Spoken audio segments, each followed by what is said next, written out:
Legal obligations.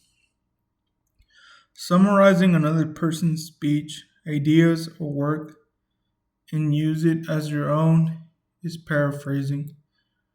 An example would be taking Dr. Martin Luther King's speech and using it in your own words. It may be shorter or longer than the original speech. However, if you don't give the original author full credit, this is wrong. When one writes a speech for another person and that person presents it as his own, this would be ghostwriting. If one is going to be writing a speech, the person deliberating the speech needs to make it clear that the speech was written by someone else. When one takes a speech from someone else and presents it as his or her own, this would be considered plagiarism. And just like one in college wouldn't plagiarize an essay, the same applies here. Not only is it unethical, it is wrong because you're using the author's word as your own. Just like plagiarizing is wrong and unethical, the same applies to hate speech.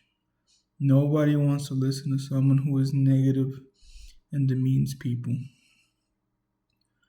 Ethical obligations.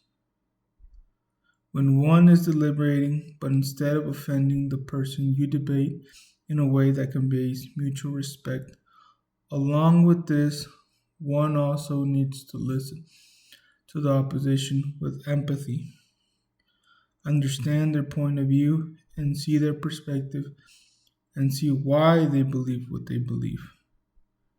Once you understand where they're coming from, you will have more empathy.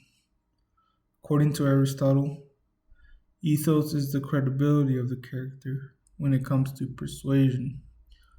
Sometimes the status of the character is enough to persuade the audience. An example would be the effect a doctor has on a speech as opposed to, say, a college student. The doctor would naturally have more credibility. Pathos, according to Aristotle, is when the speaker uses emotion to persuade the audience. Demagoguery. Demagoguery in speech is very bad for ethics. I understand the speaker wants to persuade its audience. However, lying and manipulation tactics is unethical.